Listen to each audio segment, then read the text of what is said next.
आम प्रशंसा करिवार कारण हेउची तांको दया ओ विश्वस्तता। ईश्वर को प्रेम ओ दया असीम जहाँ आमे कल्पना करि परिबा नाही। आमे कौन ईश्वर को ठारे भरोसा करूछु कि तांको गौरव ओ प्रशंसा करूछु कि जीसुको मधुर वाक्य चला पथे साजे दीप अमरी चरण अलिभ आलोक देई जीवनर प्रतिपदे जीवनर प्रतिपदे बढ़ाए से सत्य पथे पथ प्रदर्शिका से जे पथ प्रदर्शिका पथ प्रदर्शिका पथ प्रदर्शिका। प्रिय दर्शक बंधु नमस्कार। प्रभु जीशु मधुर नाम रे आपन को पथ प्रदर्शिका कार्यक्रम को स्वागत करूछि। मोर विश्वास आपन आपन को परिवार सहित आम कार्यक्रम देखुछंती और आत्मिक जीवन रे वृद्धि पाउछंती। सेथिपाई आमे विशेष आनंदित। जदि आपन को मन रे किछि प्रश्न थाए कि बा जानिबार विषय थाए निश्चय आम सहित जोगाजोग करंतु। टीवी स्क्रीन रे दिया जाइथिबा फोन नंबर रे आम सहित जोगाजोग करि परिबे। आमे आपन को फोन कॉल रो अपेक्षा रे अछु। आपन को फोन कॉल आम निमंते अति गुरुत्वपूर्ण। आपन को मध्यरु अनेक आम सहित फोन रे जोगाजोग करूछंती। मु सेमान को धन्यवाद दिए। यदि आपन ए पर्यंत करि नाहंती आज आम सहित जोगाजोग करंतु। ए कार्यक्रम मध्य देई पुनि थरे आपन को सहित साक्षात करिवार सुजोग पाइथिबारु मो प्रभु को धन्यवाद दिए। प्रभु आपन को बहुल भावे आशीर्वाद करंतु। एई दिन मानकरे आमे गीत संहिता उपरे अध्ययन करूछु। आज आमे जो गीतटी अध्ययन आरंभ करिबा हुए तो सबुठारु छोट गीत किंतु सेठारे शक्तियुक्त विषय गीत रचक कहिथिबा देखु। शक्तियुक्त भावे ईश्वर को विश्वस्तता को से वर्णना करूछंती। गीत रचक कहंती हे सर्वदेशीय माने तुम्भे माने सदा प्रभुंकर प्रशंसा करो। हे समस्त लोक ताहांकर स्तुति करो कारण आम्मान को प्रति ताहांक दया अतिशय और सदा प्रभुंक सत्यता अनंत काल स्थायी। तुम माने सदा प्रभुंकर प्रशंसा करो। गीत रचक आमु कहंती जे काहेकि आमे प्रशंसा करिबा आवश्यक। सेथिर कारण कौन? से समस्त को उत्साहित करुछंती ईश्वर को प्रशंसा करिबा निमंते कारण तांको दया और तांको सत्यता अनंत काल स्थायी। तेणु समस्त को प्रशंसा करिबा पई और गौरव करिबा पई कहउछंती। आम प्रशंसा करिबार कारण हेउची तांको दया और विश्वस्तता। ईश्वर को प्रेम और दया असीम जे आमे केबे कल्पना करि परिबा नाही। आमे कौन ईश्वर ठारे भरोसा करि पारुछु कि तांको गौरव और प्रशंसा करूछु कि। गीत रचक कहंती सदा प्रभु को धन्यवाद दियो कारण से मंगलमय। हाँ ताहांक दया अनंत काल स्थायी। समस्त कहउछंती ईश्वर को मनोनीत जाति इस्राएल मानकु केवल कहूनांती किंतु तांको भयकारी समस्त को कहउछंती सदा प्रभु को धन्यवाद दियो। सेथिर कारण हला से मंगलमय। तेबे आसंतु ए संपर्क रे अधिक आलोचना करिबा पूर्वरु एक भक्तिमूलक गीत सुनिबा। भूली गली सबु प्रभु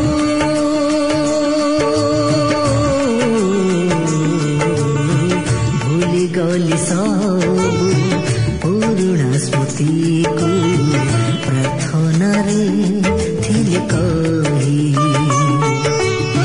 जेते दुख झड़ आसिले जिसु हे सबको देवी एड़ाई ଗୋଲାପ ସୁରଭି ତୁମେ ମୋ ଶରଣ, ଗୋଲାପ ସୁରଭି ଅଟ ଆସି ସରବା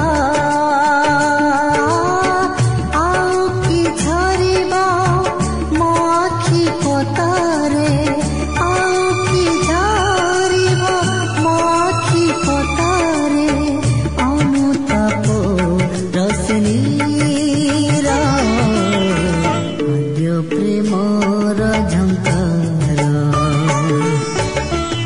ଆଉ କି ଶୁଭିବ ଭଙ୍ଗା ବୀଣା ତାରେ ଆଦ୍ୟ ପ୍ରେମର ଝଙ୍କାର।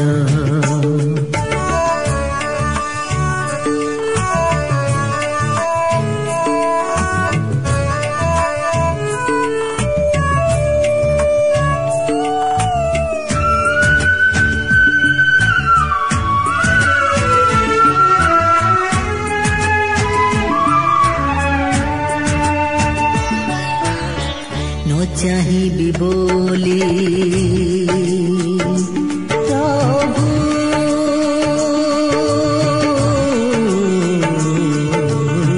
ନ ଚାହିଁବି ବୋଲି ଆଖି ବୁଜିଦେଲେ ହୃଦୟ ଭିତରେ ଦିଶ ନ ଶୁଣିବି ବୋଲି କାନ ରୁଧି ଦେଲେ ଚେତନାରେ ନିତ୍ୟାସ ତୁମରି ସାନିଧ୍ୟ ଭରସା ପବନ, ତୁମରି ସାନିଧ୍ୟ ଭରସା ପବନ ଲାଗେ ମତେ ନିତି ନୂଆ ଆଉ କି ବହିବ ଏ ମୋର ଅନ୍ତରେ, ଆଉ କି ବହିବ ଏ ମୋର ଅନ୍ତରେ କାଲବରୀ ନରୁଧୀର ଆଦ୍ୟ ପ୍ରେମର ଝଙ୍କାର ଆଉ କି ଶୁଭିବ ଭଙ୍ଗା ବୀଣା ତାରେ ଆଦ୍ୟ ପ୍ରେମର ଝଙ୍କାର। ଆସନ୍ତୁ ବର୍ତ୍ତମାନ ଆମେ ପ୍ରଭୁଙ୍କର ବାକ୍ୟ ମଧ୍ୟକୁ ଯିବା। ଆଜି ଆମେ ଗୀତ ସଂହିତା 117 ପର୍ବଟିକୁ ଅଧ୍ୟୟନ କରିବା ନିମନ୍ତେ ଯିବା। ଏଠାରେ ପୁନର୍ବାର ମୁଁ ଆପଣଙ୍କୁ ସ୍ମରଣ କରାଇ ଦିଏ ଯେ ଏହି ଗୀତଗୁଡ଼ିକ ଅର୍ଥାତ୍ ଗୀତ 113 ପର୍ବଠାରୁ ଆରମ୍ଭ କରି 118 ପର୍ବ ପର୍ଯ୍ୟନ୍ତ ଇସ୍ରାଏଲର ମହାନ ପର୍ବମାନଙ୍କରେ ଗାୟନ କରାଯାଉଥିଲା। ବିଶେଷତଃ ନିସ୍ତାର ପର୍ବ, ପେଣ୍ଟିକଷ୍ଟ ଓ ପତ୍ରକୁଟୀର ପର୍ବ, ଯାହାକି ସମାଗମ ତମ୍ବୁର ପର୍ବମାନଙ୍କରେ ଏହି ସମସ୍ତ ଗୀତଗୁଡ଼ିକ ଗାୟନ କରାଯାଉଥିଲା। ତେବେ ଏହି ସମସ୍ତ ଗୀତଗୁଡ଼ିକ ଯେପରି ଭାବେ ବୋଲା ହୋଇଥାଉ ନା କାହିଁକି, ଗୀତ 118 ପର୍ବଟି ଥିଲା ଶେଷ ଗୀତ, ଯାହାକି ସେମାନେ ଶେଷରେ ବୋଲୁଥିଲେ। ନିସ୍ତାର ପର୍ବ ପାଳନ ସମୟରେ ଏହି ଗୀତ 118 ପର୍ବଟି ଶେଷରେ ବୋଲାଯାଉଥିଲା। ମାଥ୍ୟୁ 26 ପର୍ବର 30 ପଦରେ ଲେଖା ଅଛି, ପୁଣି ସେମାନେ ସ୍ତବଗାନ କଲା ଉତ୍ତାରେ ଜିତ ପର୍ବତକୁ ବାହାରିଗଲେ। ତେବେ ଏହି 117 ଗୀତଟି ଗୀତ ସଂହିତାର କେବଳ ସବୁଠାରୁ ଛୋଟ ଗୀତ ନୁହେଁ, ମାତ୍ର ପବିତ୍ର ଧର୍ମଶାସ୍ତ୍ର ମଧ୍ୟରେ ସବୁଠାରୁ ଛୋଟ ପର୍ବ ମଧ୍ୟ। ତେଣୁ ଏହାର ବିଶେଷତ୍ୱ ଉପରେ ବିଶେଷ ଗୁରୁତ୍ୱ ଦେବା ନିତାନ୍ତ ପ୍ରয়োଜନ। 117 ପର୍ବର ପ୍ରଥମ ପଦରେ ଏହିପରି ଲେଖା ଅଛି, ହେ ସର୍ବଦେଶୀୟମାନେ, ତୁମେମାନେ ସଦାପ୍ରଭୁଙ୍କର ପ୍ରଶଂସା କର, ହେ ସମସ୍ତ ଲୋକ ତାହାଙ୍କର ସ୍ତୁତି କର। ଆମମାନେ ସଦାପ୍ରଭୁଙ୍କର ପ୍ରଶଂସା କରିବା ଉଚିତ। ଏହାପରେ 117 ପର୍ବର 2 ପଦରେ ଲେଖା ଅଛି, କାରଣ ଆମମାନଙ୍କ ପ୍ରତି ତାହାଙ୍କ ଦୟା ଅତିଶୟ ଓ ସଦାପ୍ରଭୁଙ୍କ ସତ୍ୟତା ଅନନ୍ତକାଳ ସ୍ଥାୟୀ। ତୁମେମାନେ ସଦାପ୍ରଭୁଙ୍କର ପ୍ରଶଂସା କର। ଈଶ୍ୱର ଦୟାରେ ମହାନ, ତାହାଙ୍କର ସତ୍ୟତା ଅନନ୍ତକାଳ ସ୍ଥାୟୀ। ଲେଖା ଅଛି, ହେ ସର୍ବଦେଶୀୟମାନେ, ତୁମେମାନେ ସଦାପ୍ରଭୁଙ୍କର ପ୍ରଶଂସା କର। ଏହା ଏକ ଭାବବାଣୀ ସମ୍ବନ୍ଧୀୟ। ଏହା ସେହି ଭବିଷ୍ୟତ ପ୍ରତି ଦୃଷ୍ଟି କରେ ଯେଉଁ ସମୟରେ କି ସମସ୍ତ ଗୋଷ୍ଠୀ, ଜାତି, ଭାଷାବାଦୀ ଓ ସର୍ବଦେଶୀୟମାନେ ସମବେତ ହୋଇ ସଦାପ୍ରଭୁଙ୍କର ପ୍ରଶଂସା କରିବା ସଙ୍ଗେ ସଙ୍ଗେ ତାହାଙ୍କର ଉପାସନା କରିବେ। ବର୍ତ୍ତମାନ ପର୍ଯ୍ୟନ୍ତ ସେପରି ଦେଖାଯାଇ ନାହିଁ, ମାତ୍ର ସମୟ ଆସୁଅଛି ଯେତେବେଳେ କି ସମସ୍ତ ଲୋକ ତାହାଙ୍କ ନିକଟରେ ନତମସ୍ତକ ହୋଇ ତାହାଙ୍କର ପ୍ରଶଂସା କରିବେ। ତେବେ ମୁଁ ଏକ ପ୍ରଶ୍ନ ପଚାରିବାକୁ ଚାହେଁ, ଆଜି କେଉଁଠାରେ ସେହି ଗୋଷ୍ଠୀମାନେ ଅଛନ୍ତି ଯେଉଁମାନେ କି ସଦାପ୍ରଭୁଙ୍କ ଉଦ୍ଦେଶ୍ୟରେ ପ୍ରଶଂସାର ଗୀତ ଗାନ କରୁଅଛନ୍ତି? ଆଜି କେଉଁଠାରେ ସେହି ଗୋଷ୍ଠୀମାନେ ଅଛନ୍ତି ଯେଉଁମାନେ କି ତାହାଙ୍କର ଉପାସନା ଓ ଗୌରବ କରନ୍ତି ଓ ତାହାଙ୍କର ବଶୀଭୂତ ଅଟନ୍ତି? ଉତ୍ତରଟି ଅତି ସହଜ, କାରଣ ସେପରି କୌଣସି ଗୋଷ୍ଠୀ ନାହିଁ ଯିଏକି ଏହି ବିବରଣୀ ସହିତ ଖାପ ଖାଏ। ମାଓବାଦୀମାନଙ୍କର ସମ୍ବାଦ ଥିଲା ଯେ ଦିନେ ଗୋଷ୍ଠୀ ସବୁ ପ୍ରଭୁଙ୍କର ପ୍ରଶଂସା ଓ ଉପାସନା କରିବେ।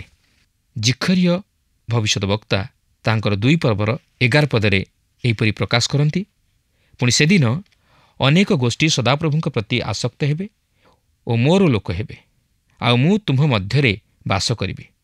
ତହିଁରେ ସେନାଧିପତି ସଦାପ୍ରଭୁ ଯେ ତୁମ୍ଭ ନିକଟକୁ ମୋତେ ପ୍ରେରଣ କରିଅଛନ୍ତି, ଏହା ତୁମ୍ଭେ ଜାଣିବ।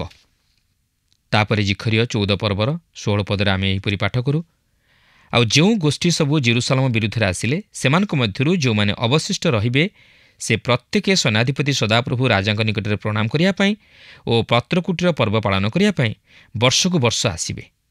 ପ୍ରକୃତରେ ସମସ୍ତ ଗୋଷ୍ଠୀର ଉପାସନାର ବିଷୟ ଇସ୍ରାଏଲର ଈଶ୍ୱରଙ୍କ ପ୍ରତି ଫେରିବାର ବିଷୟ ସହିତ ସଂଯୁକ୍ତ ରହିଅଛି।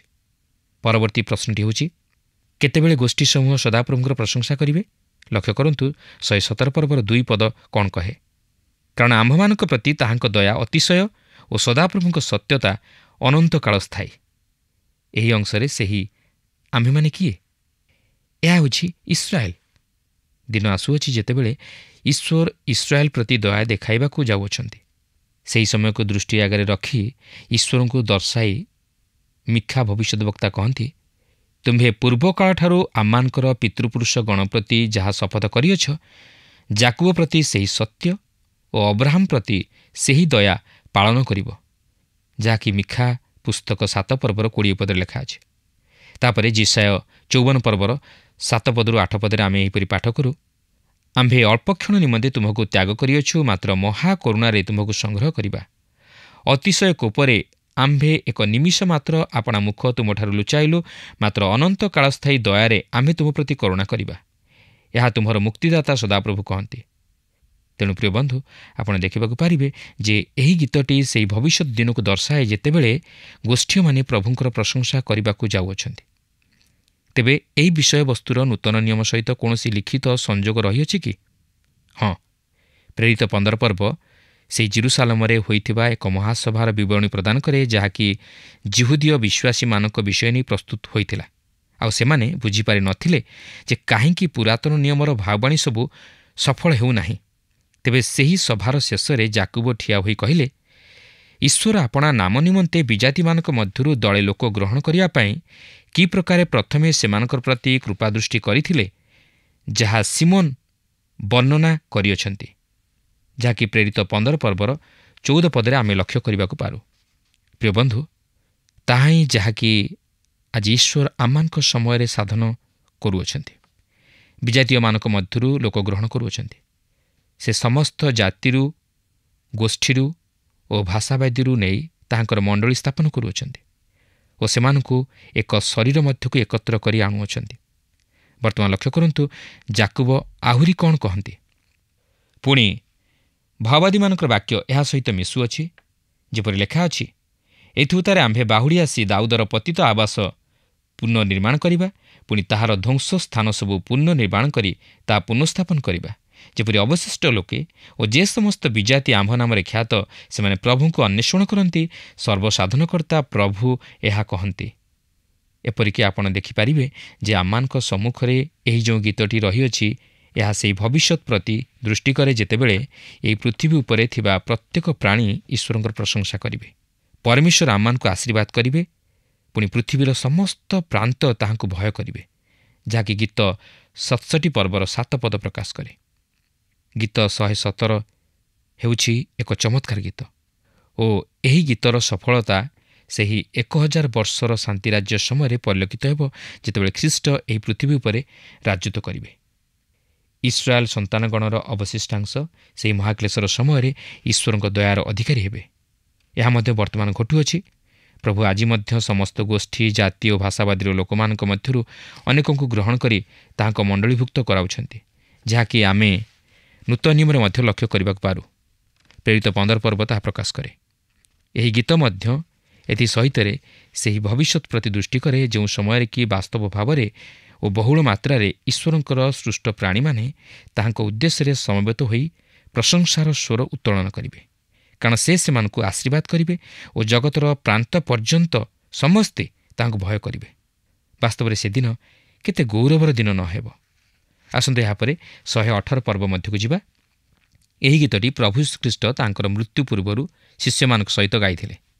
ସେହି ଉପର କୋଠରୀରେ ନିସ୍ତାର ପର୍ବର ଭୋଜନ ପାଳନ କରିବା ପରେ ସେ ରୁଟି ଓ ଦ୍ରାକ୍ଷାରସ ନେଇ ଶିଷ୍ୟମାନଙ୍କ ସହିତ ଭୋଜନ କରି ଏକ ନୂତନ ନିୟମ ସ୍ଥାପନ କଲେ, ଯାହାକି ସେହି ରୁଟି ଓ ଦ୍ରାକ୍ଷାରସ ତାହାଙ୍କ ରକ୍ତ ଓ ମାଂସର ନିଦର୍ଶନ ସ୍ୱରୂପ ଥିଲା ଓ ତାହା ତାହାଙ୍କର କ୍ରୁଶ୍ୟ ମୃତ୍ୟୁକୁ ପ୍ରକାଶ କରୁଥିଲା। ଓ ତାହା ଆଜି ମଧ୍ୟ ତାହାଙ୍କର ଖ୍ରୀଷ୍ଟ ବିଶ୍ୱାସୀ ଓ ବିଶ୍ୱାସିନୀମାନେ ଗ୍ରହଣ କରିବା ଦ୍ୱାରା ତାହାଙ୍କର ଆଗମନ ପର୍ଯ୍ୟନ୍ତ ତାହାଙ୍କର ମୃତ୍ୟୁକୁ ପ୍ରଚାର କରନ୍ତି। ଆମେ ପୁରାତନ ନିୟମରୁ ଜାଣୁ ଯେ ନିସ୍ତାର ପର୍ବରେ ଏକ ମେଷଶାବକ ଭୋଜନ କରାଯିବାକୁ ଥିଲା, କିନ୍ତୁ ସୁଷମାଚାର ମଧ୍ୟରେ ଆମେ ମେଷଶାବକକୁ ଭୋଜନ କରାଯିବା ନେଇ କିଛି ଲକ୍ଷ୍ୟ କରିବାକୁ ପାରୁନା, କେବଳ ରୁଟି ଓ ଦ୍ରାକ୍ଷା ଫଳର ରସକୁ ଲକ୍ଷ୍ୟ କରିବାକୁ ପାରୁ। ଆପଣ ଜାଣନ୍ତି କାହିଁକି? ଏହାର କାରଣ ହେଉଛି ଯେ ମେଷଶାବକ ସେଠାରେ ଥିଲେ ଓ ସେମାନଙ୍କର ସେବା କରୁଥିଲେ। କାରଣ ମାଥ୍ୟୁ 26 ପର୍ବର 30 ପଦରେ ଲେଖା ଅଛି, ପୁଣି ସେମାନେ ସ୍ତବଗାନ କଲା ଉତ୍ତାରେ ଜିତ ପର୍ବତକୁ ବାହାରିଗଲେ। ଏହା ହେଉଛି ଏହି 118 ଗୀତ, ଯାହାକି ଏହି ଗୀତର ବିଶେଷତ୍ୱକୁ ବଢ଼ାଇ ଦିଏ। ଏହା କୁହାଯାଏ ଯେ ନିସ୍ତାର ପର୍ବରେ ପାନପାତ୍ରଟି ସେମାନଙ୍କ ମଧ୍ୟରେ 7 ଥର ବୁଲାଯାଉଥିଲା। ଯେତେବେଳେ 7ମ ଥର ଏହା ତାହାଙ୍କ ନିକଟକୁ ଆସିଲା, ପ୍ରଭୁ ଯୀଶୁ କହିଲେ, ମୁଁ ତୁମମାନଙ୍କ ସହିତରେ ଏହା ପାନ କରିବି ନାହିଁ, ଓ ସେ ଏହାକୁ ବଢ଼ାଇ ଦେଲେ, ମୁଁ ମୋର ପିତାଙ୍କ ରାଜ୍ୟରେ ତୁମମାନଙ୍କ ସହିତ ନୂଆ କରି ଏହା ପାନ କରିବି। କିନ୍ତୁ ସେ କହିସାରିଥିଲେ ଯେ ସେ ପରିତ୍ରାଣର ପାନପାତ୍ର ଗ୍ରହଣ କରିବେ, ଓ ସେ ଏହା ସେହି କ୍ରୁଶ ଉପରେ ଗ୍ରହଣ କଲେ। ଖ୍ରୀଷ୍ଟ ହେଉଛନ୍ତି ମେଷଶାବକ, ଯିଏକି ତାହାଙ୍କର ରକ୍ତ ବହାଇଲେ, ଓ ସେହି ପାନପାତ୍ର ହେଉଛି ତାହାଙ୍କ ରକ୍ତରେ ସ୍ଥାପିତ ନୂତନ ନିୟମ। ଗୀତ 118ର ପ୍ରଥମ 3 ପଦରେ ଏହିପରି ଲେଖା ଅଛି, ସଦାପ୍ରଭୁଙ୍କୁ ଧନ୍ୟବାଦ ଦିଅ, କାରଣ ସେ ମଙ୍ଗଳମୟ। ହଁ, ତାହାଙ୍କ ଦୟା ଅନନ୍ତ କାଳ ସ୍ଥାୟୀ। ଇସ୍ରାଏଲ ଏବେ କହନ୍ତୁ ଯେ ତାହାଙ୍କ କରୁଣା ଅନନ୍ତ କାଳ ସ୍ଥାୟୀ। ହାରଣ ବଂଶ ଏବେ କହନ୍ତୁ ଯେ ତାହାଙ୍କ କରୁଣା ଅନନ୍ତ କାଳ ସ୍ଥାୟୀ। ବାସ୍ତବରେ ଆମେ ପ୍ରଭୁଙ୍କର ଧନ୍ୟବାଦ କରିବା ଉଚିତ, କାରଣ ସେ ଅତି ଉତ୍ତମ ଓ ମଙ୍ଗଳମୟ। ହଁ, ତାହାଙ୍କ ଦୟା ଅନନ୍ତ କାଳ ସ୍ଥାୟୀ। ଏହାପରେ 118 ପର୍ବର 4 ପଦରୁ 6 ପଦ ମଧ୍ୟରେ ଏହିପରି ଲେଖା ଅଛି, ଏବେ ସଦାପ୍ରଭୁଙ୍କର ଭୟକାରୀମାନେ କହନ୍ତୁ ଯେ ତାହାଙ୍କ କରୁଣା ଅନନ୍ତ କାଳ ସ୍ଥାୟୀ। ମୁଁ ସଙ୍କଟ କାଳରେ ସଦାପ୍ରଭୁଙ୍କ ନିକଟରେ ପ୍ରାର୍ଥନା କଲି, ସଦାପ୍ରଭୁ ମୋତେ ଉତ୍ତର ଦେଇ ପ୍ରଶସ୍ତ ସ୍ଥାନରେ ସ୍ଥାପନ କଲେ। ଏହି ଗୀତଟି ପ୍ରଭୁ ଯୀଶୁ ଗାନ କରିଥିଲେ। ସେ କୌଣସି ଭୟ ନ କରି ସେହି କ୍ରୁଶ୍ୟ ମୃତ୍ୟୁକୁ ବରଣ କରି ନେଇଥିଲେ। ସେ ସେହି କ୍ରୁଶରେ ଥାଇ କହନ୍ତି, ହେ ଈଶ୍ୱର, ତୁମେ ମୋତେ କାହିଁକି ପରିତ୍ୟାଗ କଲ? ମାତ୍ର ଏହାର ବାସ୍ତବ ରହସ୍ୟ ହେଉଛି, ଈଶ୍ୱର ତାହାଙ୍କୁ ପରିତ୍ୟାଗ କରିନଥିଲେ, ମାତ୍ର ଖ୍ରୀଷ୍ଟଙ୍କ ସହିତ ଜଗତକୁ ସମ୍ମିଳିତ କରାଉଥିଲେ, ଯାହାକି 2 କରିନ୍ଥୀୟ 5 ପର୍ବର 19 ପଦରେ ଲେଖା ଅଛି। ଏହାପରେ ଗୀତ 118ର 7 ଓ 8 ପଦରେ ଲେଖା ଅଛି, ମୋହର ସହାୟମାନଙ୍କ ସହିତ ସଦାପ୍ରଭୁ ମୋହର ସପକ୍ଷ, ଏ ତ ମୁଁ ଆପଣା ଘୃଣାକାରୀମାନଙ୍କ ଉପରେ ଆପଣା ବାଞ୍ଛାର ସିଦ୍ଧି ଦେଖିବି। ମନୁଷ୍ୟ ଉପରେ ନିର୍ଭର ରଖିବା ଅପେକ୍ଷା ସଦାପ୍ରଭୁଙ୍କର ଶରଣାଗତ ହେବା ଉତ୍ତମ। ତେବେ ଗୀତରଚକ କହନ୍ତି ଯେ ମନୁଷ୍ୟ ଉପରେ ନିର୍ଭର କରିବା ଅପେକ୍ଷା ସଦାପ୍ରଭୁଙ୍କର ଶରଣାଗତ ହେବା ଉତ୍ତମ। ସେହି ରାତ୍ରିରେ ଯେତେବେଳେ ପ୍ରଭୁ ଯୀଶୁ ଏହି ଗୀତ ଗାଇଲେ, ସେ 11 ଜଣଙ୍କ ପ୍ରତି ଦୃଷ୍ଟିପାତ କଲେ। ସେମାନଙ୍କ ମଧ୍ୟରୁ ଜଣେ ତାହାଙ୍କୁ ଶତ୍ରୁ ହସ୍ତରେ ଧରାଇ ଦେବା ନିମନ୍ତେ ଚାଲିଯାଇଥିଲା। ଏହି 11 ଜଣ ମଧ୍ୟ ତାହାଙ୍କୁ ପରିତ୍ୟାଗ କରିବା ନିମନ୍ତେ ଯାଉଥିଲେ। ସେମାନେ ସେହି ରାତ୍ରିରେ ମେଷମାନଙ୍କ ପରି ଛିନ୍ନ ଭିନ୍ନ ହେବାକୁ ଯାଉଥିଲେ। ଆପଣ ଆପଣଙ୍କର ନିର୍ଭରତା ମନୁଷ୍ୟ ଉପରେ ରଖନ୍ତୁ ନାହିଁ। ସେମାନେ ଆପଣଙ୍କୁ ତଳକୁ ଖସାଇ ଦେବେ, କିନ୍ତୁ ଆପଣ ସଦାପ୍ରଭୁଙ୍କ ଉପରେ ନିର୍ଭର କରନ୍ତୁ। ଯେଉଁ ରାତ୍ରିରେ ପ୍ରଭୁ ଯୀଶୁଖ୍ରୀଷ୍ଟ ଶତ୍ରୁ ହସ୍ତରେ ସମର୍ପିତ ହେବାକୁ ଯାଉଥିଲେ, ସେହି ସମୟରେ ତାଙ୍କର ଶିଷ୍ୟମାନେ ସମସ୍ତେ ତାହାଙ୍କୁ ଛାଡ଼ି ଚାଲିଗଲେ। ମାତ୍ର ସେ ପିତାଙ୍କ ଉପରେ ନିର୍ଭର ରଖିଥିଲେ ଓ ପିତା ଈଶ୍ୱର ତାହାଙ୍କର ସହବର୍ତ୍ତୀ ଥିଲେ। ଆସନ୍ତୁ ଏହାପରେ 9ରୁ 12 ପଦ ମଧ୍ୟରେ ଆମେ ଅଧ୍ୟୟନ କରି ଦେଖିବା। ଲେଖା ଅଛି, ଅଧିପତିମାନଙ୍କ ଉପରେ ନିର୍ଭର ରଖିବା ଅପେକ୍ଷା ସଦାପ୍ରଭୁଙ୍କର ଶରଣାଗତ ହେବା ଉତ୍ତମ। ସମୁଦାୟ ଗୋଷ୍ଠୀବର୍ଗ ମୋତେ ଚାରିଆଡ଼େ ଘେରିଲେ। ସଦାପ୍ରଭୁଙ୍କ ନାମରେ ମୁଁ ସେମାନଙ୍କୁ ଉଚ୍ଛିନ୍ନ କରିବି। ସେମାନେ ମୋତେ ଚାରିଆଡ଼େ ଘେରିଲେ। ହଁ, ସେମାନେ ମୋତେ ଚାରିଆଡ଼େ ଘେରିଲେ। ସଦାପ୍ରଭୁଙ୍କ ନାମରେ ମୁଁ ସେମାନଙ୍କୁ ଉଚ୍ଛିନ୍ନ କରିବି। ସେମାନେ ମଧୁମକ୍ଷିକା ପରି ମୋତେ ଚାରିଆଡ଼େ ଘେରିଲେ। ସେମାନେ କଣ୍ଟା ନିଆଁ ପରି ନିଭି ଯାଉଅଛନ୍ତି। ସମୁଦାୟ ଗୋଷ୍ଠୀବର୍ଗ ମୋତେ ଚାରିଆଡ଼େ ଘେରିଲେ। ଏହା ରୋମ୍କୁ ପ୍ରକାଶ କରେ, କାରଣ ରୋମ୍ ବହୁଗୋଷ୍ଠୀକ ସାମ୍ରାଜ୍ୟ ଥିଲା। ରୋମ୍ ପ୍ରଭୁ ଯୀଶୁଖ୍ରୀଷ୍ଟଙ୍କୁ କ୍ରୁଶାର୍ପିତ କଲା। ଯେଉଁଦିନ ସେ ସେହି ରୋମୀୟ କ୍ରୁଶ ଉପରେ ମୃତ୍ୟୁବରଣ କଲେ, ସେହିଦିନ ରୋମୀୟ ଜାତିର ସର୍ବନାଶ ଘଟିଲା। ରୋମ୍ ସାମ୍ରାଜ୍ୟର ପତନ ଘଟିଲା। ଏହାପରେ 118 ପର୍ବର 14 ପଦରେ ଲେଖା ଅଛି, ସଦାପ୍ରଭୁ ମୋହର ବଳ ଓ ଗାନ, ପୁଣି ସେ ମୋହର ପରିତ୍ରାଣ ହୋଇଅଛନ୍ତି। ଏହାପରେ 15-17 ପଦ ମଧ୍ୟରେ ଲେଖା ଅଛି, ଧାର୍ମିକମାନଙ୍କ ତମ୍ବୁରେ ଆନନ୍ଦ ଓ ପରିତ୍ରାଣର ଧ୍ୱନି ଥାଏ। ସଦାପ୍ରଭୁଙ୍କ ଦକ୍ଷିଣ ହସ୍ତ ବୀରର କର୍ମ କରେ। ସଦାପ୍ରଭୁଙ୍କ ଦକ୍ଷିଣ ହସ୍ତ ଉନ୍ନତ। ସଦାପ୍ରଭୁଙ୍କ ଦକ୍ଷିଣ ହସ୍ତ ବୀରର କର୍ମ କରେ। ମୁଁ ମରିବି ନାହିଁ, ମାତ୍ର ବଞ୍ଚିବି ଓ ସଦାପ୍ରଭୁଙ୍କ କର୍ମ ସବୁ ବର୍ଣ୍ଣନା କରିବି। ଏହା ପ୍ରଭୁ ଯୀଶୁଖ୍ରୀଷ୍ଟଙ୍କର ପୁନରୁତ୍ଥାନର ବିଷୟକୁ ଭାବବାଣୀ ଆକାରରେ ପ୍ରକାଶ କରେ। ଇସ୍ରାଏଲ ମଧ୍ୟ ଏକ ଜାତି ହିସାବରେ ବଞ୍ଚି ରହିବାକୁ ଯାଉଅଛି। ଏହାପରେ 18 ପଦରେ ଲେଖା ଅଛି, ସଦାପ୍ରଭୁ ମୋତେ ଭାରି ଶାସ୍ତି ଦେଇଅଛନ୍ତି, ମାତ୍ର ସେ ମୃତ୍ୟୁ ହସ୍ତରେ ମୋତେ ସମର୍ପି ଦେଇନାହାନ୍ତି। ତାହା ହେଉଛି ଖ୍ରୀଷ୍ଟ ମୃତ୍ୟୁରୁ ଉଠି ଆସିଲେ। ଜିଜିକଲ 37 ପର୍ବଟି ସ୍ପଷ୍ଟ ଭାବେ ପ୍ରକାଶ କରେ ଯେ ଈଶ୍ୱର ସମାଧି ସବୁକୁ ଖୋଲିଦେବେ ଓ ଜଗତର ଗୋଷ୍ଠୀ ସବୁକୁ ବାହାର କରି ଆଣିବେ। ଏହାପରେ 19 ଓ 20 ପଦରେ ଆମେ ଦେଖୁ ଯେ ସଦାପ୍ରଭୁଙ୍କ ଦ୍ୱାର ବିଷୟରେ ଉଲ୍ଲେଖ ହୋଇଅଛି। ଦେଖନ୍ତୁ, ଏଠାରେ ଏହିପରି ଲେଖା ଅଛି, ମୋ ପାଇଁ ଧର୍ମର ଦ୍ୱାର ସବୁ ଫିଟାଅ, ମୁଁ ତହିଁ ମଧ୍ୟରେ ପ୍ରବେଶ କରି ସଦାପ୍ରଭୁଙ୍କୁ ଧନ୍ୟବାଦ ଦେବି। ଏହି ସଦାପ୍ରଭୁଙ୍କ ଦ୍ୱାର, ଧାର୍ମିକ ଲୋକମାନେ ତହିଁରେ ପ୍ରବେଶ କରିବେ। ସଦାପ୍ରଭୁଙ୍କ ଦ୍ୱାର କ'ଣ?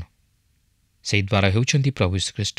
ଏହାପରେ 21 ପଦରେ ଲେଖା ଅଛି, ମୁଁ ତୁମ୍ଭକୁ ଧନ୍ୟବାଦ ଦେବି, କାରଣ ତୁମ୍ଭେ ମୋତେ ଉତ୍ତର ଦେଇଅଛ ଓ ମୋହର ପରିତ୍ରାଣ ହୋଇଅଛି।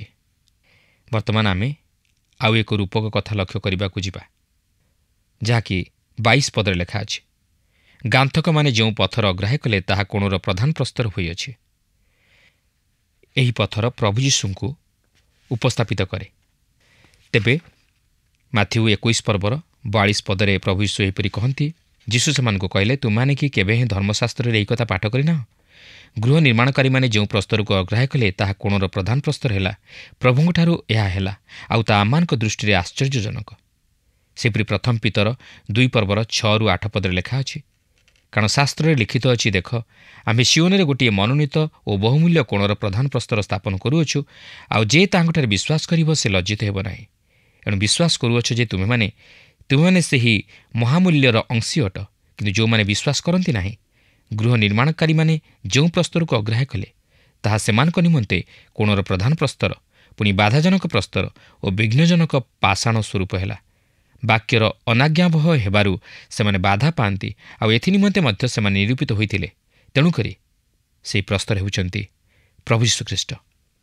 ଏହାପରେ 24 ପଦରେ ଆମେ ଦେଖୁ ଲେଖା ଅଛି, ଏହା ସଦାପ୍ରଭୁଙ୍କ କୃତ ଦିନ, ଆମ୍ଭେମାନେ ଏଥିରେ ଆନନ୍ଦ ଓ ଉଲ୍ଲାସ କରିବା। ସେହି ଦିନ ହେଉଛି ପରିତ୍ରାଣର ଦିନ ଓ ଆମେ ତହିଁ ନିମନ୍ତେ ଆନନ୍ଦ ଓ ଉଲ୍ଲାସ କରିବା ଉଚିତ। ବର୍ତ୍ତମାନ ଗୀତରଚକ ଏଠାରେ କେଉଁ ଦିନକୁ ଦର୍ଶାନ୍ତି? ତେବେ ସେଠାରେ ଏକ ଦିନ ବିଷୟ ନେଇ କହୁଅଛନ୍ତି, ଯାହାକି ସଦାପ୍ରଭୁ କରିଅଛନ୍ତି। ତାହା ହେଉଛି ପରିତ୍ରାଣର ଦିନ। ସେହି ଦିନ 2000 ବର୍ଷ ପୂର୍ବେ ରହିଅଛି, ଆଉ ଆମମାନେ ଏଥିରେ ଆନନ୍ଦ ଓ ଉଲ୍ଲାସ କରିବା। ଆମମାନେ ପରିତ୍ରାଣର ଦିନରେ ଆନନ୍ଦ କରୁ। ବର୍ତ୍ତମାନ ଆମେ ବିଶ୍ୱାସର ଚିତ୍କାରକୁ ଲକ୍ଷ୍ୟ କରିବାକୁ ପାରିବା, ଯାହାକି ଅନେକ ସେଦିନ ଏହିପରି ଚିତ୍କାର କରିଥିଲେ ଯେତେବେଳେ ପ୍ରଭୁ ଯୀଶୁଖ୍ରୀଷ୍ଟ ଗଧ ଉପରେ ଚଢ଼ି ଜେରୁସାଲେମକୁ ଆସିଲେ। ତେବେ 25-26 ପଦ ମଧ୍ୟରେ ଆମେ ଦେଖୁ ଯେ ସଦାପ୍ରଭୁଙ୍କ ନାମରେ ଯେ ଆସୁଅଛନ୍ତି ସେ ଧନ୍ୟ ବୋଲି ଉଲ୍ଲେଖ ହୋଇଅଛି।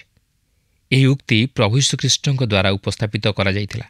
ସେହି ମନ୍ଦିରକୁ ଶେଷଥର ପାଇଁ ପରିଷ୍କାର କରିସାରିବା ପରେ ଆଉ ଏହାପରେ ସେ ଜେରୁସାଲେମ ନିମନ୍ତେ କ୍ରନ୍ଦନ କଲେ, ଯାହାକି ମାଥ୍ୟୁ 23 ପର୍ବର 38 ଓ 39 ପଦରେ ଉଲ୍ଲେଖ ହୋଇଅଛି। ତାଙ୍କର ବାକ୍ୟ ଏହିପରି ଥିଲା, ଦେଖ ତୁମମାନଙ୍କ ଘର ତୁମମାନଙ୍କ ହାତରେ ଛାଡ଼ି ଦିଆଯାଉଅଛି, କାରଣ ମୁଁ ତୁମମାନଙ୍କୁ କହୁଅଛି, ପ୍ରଭୁଙ୍କ ନାମରେ ଯେ ଆସୁଅଛନ୍ତି ସେ ଧନ୍ୟ। ତୁମେମାନେ ଏହି କଥା ନ କହିବା ପର୍ଯ୍ୟନ୍ତ ଆଜିଠାରୁ ମୋତେ ନିଶ୍ଚୟ ଆଉ ଦେଖିବ ନାହିଁ। ଏହାପରେ 27 ପଦରେ ଲେଖା ଅଛି, ସଦାପ୍ରଭୁ ପରମେଶ୍ୱର ଅଟନ୍ତି ଓ ସେ ଆମମାନଙ୍କୁ ଦୀପ୍ତି ଦେଇଅଛନ୍ତି। ବେଦୀର ଶୃଙ୍ଗରେ ରଜ୍ଜୁ ଦ୍ୱାରା ବଳିକି ବାନ୍ଧ। ଏହା କ୍ରୁଶ ଉପରେ ପ୍ରଭୁ ଶ୍ରୀକୃଷ୍ଣଙ୍କର ଛବି, ଏକ ବଳିଦାନ, ଯାହାକି ଆପଣଙ୍କ ନିମନ୍ତେ ଓ ମୋ ନିମନ୍ତେ। ଏହାପରେ 28 ଓ 29 ପଦରେ ଲେଖା ଅଛି, ତୁମେ ମୋର ପରମେଶ୍ୱର, ମୁଁ ତୁମକୁ ଧନ୍ୟବାଦ ଦେବି। ତୁମେ ମୋର ପରମେଶ୍ୱର, ମୁଁ ତୁମର ପ୍ରତିଷ୍ଠା କରିବି। ସଦାପ୍ରଭୁଙ୍କୁ ଧନ୍ୟବାଦ ଦିଅ, କାରଣ ସେ ମଙ୍ଗଳମୟ। ହଁ, ତାହାଙ୍କର କରୁଣା ଅନନ୍ତକାଳ ସ୍ଥାୟୀ। ପ୍ରିୟ ବନ୍ଧୁ, ଆମେ ଈଶ୍ୱରଙ୍କର ଧନ୍ୟବାଦ ଓ ପ୍ରଶଂସା କରିବା ଉଚିତ, କାରଣ ସେ ଆମମାନଙ୍କୁ ପ୍ରେମ କରି ଆମମାନଙ୍କ ନିମନ୍ତେ ଆପଣାକୁ ଦେଲେ।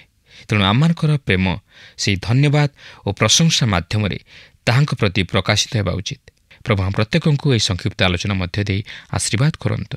ଆଶା କରୁ ଆଜିର କାର୍ଯ୍ୟକ୍ରମ ଆପଣଙ୍କୁ ନିଶ୍ଚୟ ଭଲ ଲାଗିଥିବ ଓ ଆପଣ ଆତ୍ମିକ ଜୀବନରେ ବୃଦ୍ଧି ପାଉଥିବେ। ଆମେ ଯେତେବେଳେ ଅଧ୍ୟୟନ କରୁଥିଲୁ ଏ କଥା ଲକ୍ଷ୍ୟ କଲୁ ଯେ ଈଶ୍ୱରଙ୍କ ଦୟା ଓ ବିଶ୍ୱସ୍ତତା ନିମନ୍ତେ ଆମେ ତାଙ୍କ ଗୌରବ ପ୍ରଶଂସା କରିବା ଆବଶ୍ୟକ। ଗୀତ ରଚକ କେବଳ ସେତିକି କହୁନାହାନ୍ତି, ସେ ଆମକୁ ମସିହଙ୍କ ସମ୍ବନ୍ଧୀୟ ଭାବବାଣୀ କହୁଛନ୍ତି। ସେ କହୁଛନ୍ତି ସଦାପ୍ରଭୁ ଆମ ସଙ୍କଟ ସମୟରେ ଆମ ସହାୟ ଅଟନ୍ତି, ଆମକୁ ସବୁ ଅମଙ୍ଗଳରୁ ରକ୍ଷା କରନ୍ତି। ଗୀତ ରଚକ ପ୍ରଭୁ ଯୀଶୁଙ୍କ ସମ୍ବନ୍ଧରେ ଭାବବାଣୀ କହିବାକୁ ଯାଇ କହନ୍ତି ଯେ ସେ କୋଣର ପ୍ରଧାନ ପ୍ରସ୍ତର ଥିଲେ, ଯାହାଙ୍କୁ ଲୋକେ ଅଗ୍ରାହ୍ୟ କଲେ। ବାସ୍ତବରେ ତାହା ସତ୍ୟ ଅଟେ। ପ୍ରଭୁ ଯୀଶୁ କୋଣର ପ୍ରଧାନ ପ୍ରସ୍ତର ଅଟନ୍ତି।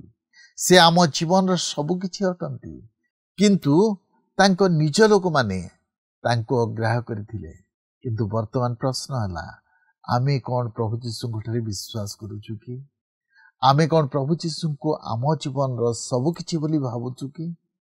ଯଦି ଆମେ ତାଙ୍କୁ ସମ୍ପୂର୍ଣ୍ଣ ବିଶ୍ୱାସ କରୁ, ତେବେ ଅନନ୍ତ ଜୀବନର ଅଧିକାରୀ ହେବା। ଆଜି ତ ଆମ ସମୟ ଶେଷ ହେଲାଣି। ପରବର୍ତ୍ତୀ କାର୍ଯ୍ୟକ୍ରମରେ ପୁଣି ଆପଣଙ୍କ ସହିତ ସାକ୍ଷାତ ହେବ। ଆପଣଙ୍କଠାରୁ ବିଦାୟ ନେବା ପୂର୍ବରୁ ଆସନ୍ତୁ ପ୍ରାର୍ଥନା କରିବା। ଅତ୍ୟନ୍ତ ଦୟାଳୁ ପ୍ରେମ ପ୍ରଭୁ, ଆମେ ତୁମର ଧନ୍ୟବାଦ କରୁଅଛୁ। ପ୍ରଭୁ ତୁମ ପ୍ରଶଂସା କରୁଛୁ। ପ୍ରଭୁ ତୁମ ଦୟା ଅନନ୍ତ କାଳ ସ୍ଥାୟୀ। ପ୍ରଭୁ ତୁମେ ଆମମାନଙ୍କୁ କରୁଣା ପରେ କରୁଣା, ଦୟା ପରେ ଦୟା କରି ଏପର୍ଯ୍ୟନ୍ତ କଢ଼େଇ ଆଣିଛ। ପ୍ରଭୁ ଆମମାନଙ୍କୁ ସବୁ ପ୍ରକାର ଅମଙ୍ଗଳରୁ ରକ୍ଷା କରିଛ। ପ୍ରଭୁ ଆମେ କ'ଣ ତୁମର ଗୌରବ କରୁଛୁ, ତୁମ ପ୍ରଶଂସା କରୁଛୁ, ତୁମ ନାମକୁ ଉଚ୍ଚୀକୃତ କରୁଛୁ। ପ୍ରଭୁ ଅନେକ ସମୟରେ ଆମମାନେ ଭୁଲି ଯାଇଥାଉ, ଆମେ କରିପାରିନଥାଉ। ପ୍ରଭୁ ତୁମେ ଯେ ଆମମାନଙ୍କ ପ୍ରଭୁ ଜୀବନର ସବୁକିଛି ଅଟ। ପ୍ରଭୁ ସେଇ ବିଶ୍ୱାସ, ସେଇ ଭରସା ତୁମେ ଆମମାନଙ୍କୁ ଦିଅ। ପ୍ରଭୁ ଆମେ ଯେପରି ତୁମଠାରେ ସମ୍ପୂର୍ଣ୍ଣ ଭରସା ରଖିବୁ, ସେଇ ଅନୁଗ୍ରହ ତୁମେ ଦାନ କର। ତୁମେ ଆମମାନଙ୍କ ପ୍ରାର୍ଥନା ଶୁଣିଲ, ଉତ୍ତର ଦେଲ ବୋଲି ଧନ୍ୟବାଦ ଦେଇ ଏହି ପ୍ରାର୍ଥନା ପ୍ରିୟ ଯୀଶୁଙ୍କ ନାମରେ ମାଗିଲୁ, ଆମେନ୍। ବହୁତ ବହୁତ ଧନ୍ୟବାଦ। ପ୍ରଭୁ ଆପଣଙ୍କୁ ଆଶୀର୍ବାଦ କରନ୍ତୁ। ଗତ ପ୍ରଶ୍ନର ଉତ୍ତରଟି ହେଲା ଡି ଈଶ୍ୱର। ଆଜିର ପ୍ରଶ୍ନଟି ହେଉଛି, ଗୀତ ସଂଗୀତର ସବୁଠୁ ଛୋଟ ପର୍ବ କେଉଁଟି ଅଟେ? ଏ ଗୀତ 119, ବି ଗୀତ 140, ସି ଗୀତ 117, ଡି ଗୀତ 23।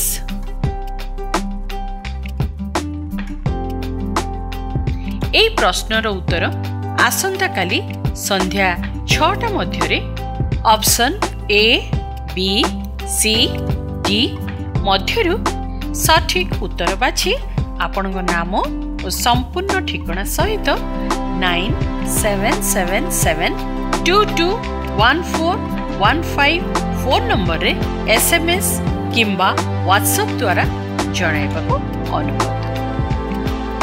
जदि आपको आम कार्यक्रम भल लगुच तेबे 044490812996 रे मिस्ड कॉल दे विजय होई परिबे।